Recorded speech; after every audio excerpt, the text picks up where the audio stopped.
Everyone, स्वागत आप सभी का इस वीडियो में। और आज की इस वीडियो में हम पढ़ेंगे कृष्णा सोबती जी का जीवन परिचय या उनके साहित्यिक परिचय के बारे में।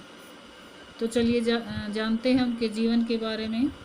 महिला कथा लेखिकाओं में कृष्णा सोबती का महत्वपूर्ण स्थान है। यानी जितने भी महिला कथाकार हैं, लेखिकाएं हैं, उन सब में कृष्णा सोबती जी का नाम सम्मान पूर्वक लिया जाता है और वो महत्वपूर्ण स्थान रखती हैं। इन्होंने न केवल कहानी और उपन्यास लेखिका के रूप में प्रसिद्धि प्राप्त की, बल्कि अन्य गद्यात्मक विधाओं पर भी सफलतापूर्वक लेखनी चलाई है। अर्थात इन्होंने कहानी और उपन्यास तो लिखे ही हैं, इसके अतिरिक्त अन्य गद्यात्मक विधाएं जैसे निबंध हो गया, रेखा चित्र हो गए, इन गद्यात्मक विधाओं पर भी अपनी सफलतापूर्वक लेखनी चलाई है। इनका जन्म 18 जनवरी 1925 को गुजरात, जो कि आज पश्चिमी पंजाब था पहले और वर्तमान में पाकिस्तान में आती है ये जगह, नामक स्थान पर हुआ था। तो इनका जन्म 18 जनवरी 1925 को गुजरात, जो कि आज पाकिस्तान में है उस स्थान पर हुआ था। इनकी आरंभिक शिक्षा स्थाई स्कूल में हुई। स्थाई स्कूल में यानी जो भी वहाँ का स्थानीय स्कूल था वहाँ पर हुई। बाद में इन्होंने लाहौर, दिल्ली व शिमला आदि स्थानों पर शिक्षा ग्रहण की। इनका संबंध दिल्ली प्रशासन के प्रौढ़ शिक्षा विभाग से भी रहा है। यानी इनका कुछ ना कुछ रिलेशन रहा है दिल्ली प्रशासन के प्रौढ़ शिक्षा विभाग से भी। इन्हें हिंदी साहित्य अकादमी, हिंदी अकादमी और शिरोमणि सम्मान आदि से भी सम्मानित किया गया है। इन्हें साहित्य अकादमी की सदस्यता भी प्राप्त थी। यानी साहित्य अकादमी में जो पुरस्कार दिए जाते हैं उस कमेटी में इनको सदस्यता प्राप्त थी। अब जान लेते हैं इनकी प्रमुख रचनाओं के बारे में। तो कृष्णा सोबती जी की प्रमुख रचनाएं निम्नलिखित हैं। सबसे पहले देखेंगे उनके उपन्यास के बारे में। सबसे पहले इनका उपन्यास है जिंदगी नामा, समय सरगम, ए लड़की, दिलो दानिश आदि। तो ये सारे इनके महत्वपूर्ण उपन्यास हैं। कहानियां हैं इनकी मित्रों मरजानी, डार से बिछुड़ी, बादलों के घेरे, सूरजमुखी, अंधेरे के। ये सारे क्या हैं, इनकी कहानियां हैं। अब इनके संस्मरण और रेखा चित्र जान लेते हैं। शब्दों के आलोक में, हम हसमत आदि। ये हैं इनके संस्मरण और रेखा चित्र। आगे देखते हैं इनकी साहित्यिक विशेषताएं। कृष्णा सोबती जी की रचनाओं का आधार संवेदनात्मक अनुभूति है। उनकी रचनाओं में आत्मीयता का भाव सर्वत्र यानी हर जगह देखा जा सकता है। कहने का मतलब क्या है, कृष्णा सोबती की रचनाओं का आधार संवेदनात्मक अनुभूति है। यानी कि इनकी रचनाओं में संवेदनात्मकता पाई जाती है और इनकी रचनाओं में आत्मीयता का भाव भी सर्वत्र देखा जा सकता है। या ये लिख सकते हैं कि कृष्णा सोबती जी की रचनाओं का आधार जहाँ संवेदनात्मक अनुभूति है, वहीं इनकी रचनाओं में आत्मीयता को भी सर्वत्र यानी हर जगह देखा जा सकता है। कलात्मक दृष्टि से कृष्णा सोबती जी की रचनाएं उत्कृष्ट पाई जाती हैं।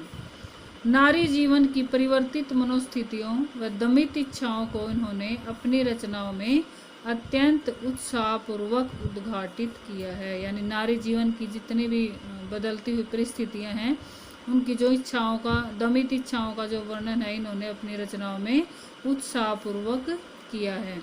इनकी रचनाओं की अन्य प्रमुख विशेषता है कि इन्होंने जीवन का विवेचन और विश्लेषण यथार्थ के धरातल पर किया है। जीवन का जो विवेचन है, उसका विश्लेषण है यथार्थ यानी जीवंतता के धरातल पर रहते हुए इन्होंने किया है। समाज में व्याप्त सामाजिक विसंगतियों को भी इन्होंने गहराई से परखा और समझा है और यथार्थ एवं सक्षमता पूर्वक अपनी रचनाओं में उनको दिखाया। अर्थात ये कहा जा सकता है कि समाज में व्याप्त विसंगतियों को इन्होंने परख कर अपनी रचनाओं में उनको यथार्थता प्रदान की है। यानी यथार्थ रूप से अपनी रचनाओं में उनको प्रकट किया है। कृष्णा सोबती की रचनाओं में देश की संस्कृति की झलक सर्वत्र देखी जा सकती है और देश की माटी की खुशबू का अनुभव भी किया जा सकता है। यानी इनकी जितनी भी रचनाएं हैं देश की संस्कृति की झलक उनमें देखी जा सकती है, यानी किसी न किसी रूप में देश की माटी की खुशबू उनमें से महसूस की जा सकती है। यानी इनकी जो रचनाएं हैं अधिकतर जो रचनाएं हैं देश की संस्कृति को दर्शाती हैं और उसमें देश की माटी यानी देशभक्ति की खुशबू महसूस की जा सकती है। इनकी रचनाओं में पाठक के हृदय को छू जाने की क्षमता भी निरंतर देखी जा सकती है। इसके बाद बात करते हैं भाषा शैली की। कृष्णा सोबती के साहित्य का कला पक्ष भाव पक्ष की भांति ही विकसित और समृद्ध होता है।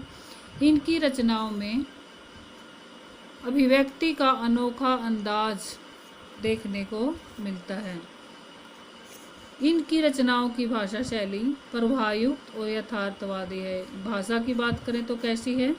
भाषा प्रवाहयुक्त है और यथार्थ से जुड़ी हुई यथार्थवादी है।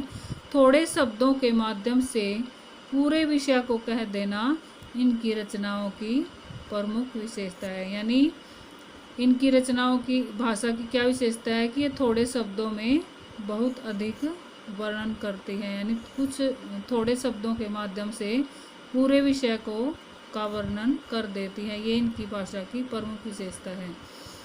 और इसके अतिरिक्त इनकी रचनाओं में अंग्रेजी व उर्दू के शब्दों का प्रयोग भी अधिक से अधिक मिलता है। तो आगे देखते हैं कि आधुनिक हिंदी लेखिकाओं में, और इसको निष्कर्ष के रूप में भी लिख सकते हो आप इस लाइन को, कि निष्कर्ष क्या है? अतः कहा जा सकता है कि आधुनिक हिंदी लेखिकाओं में कृष्णा सोबती का नाम अत्यंत आदर के साथ लिया जाता है और भाव प्रवणता, आत्मीयता और युगबोध इनकी रचनाओं की प्रमुख विशेषताएं हैं। तो इस तरीके से इस लाइन को निष्कर्ष रूप में लिया जा सकता है। तो ये था कृष्णा सोबती जी का जीवन परिचय, जो कि एग्ज़ाम के लिए इम्पोर्टेंट है। तो इसका नोट्स बनाइए एज इट इज़ और इसको एग्ज़ाम के लिए तैयार कीजिए। तो ये था, ये क्वेश्चन आपको आई थिंक एग्ज़ाम के लिए प्रिपेयर करने में कोई डिफ़िकल्टी महसूस नहीं होगी। और अगर इसके संबंध में कोई क्यूरी है तो आप कमेंट बॉक्स में पूछ सकते हैं।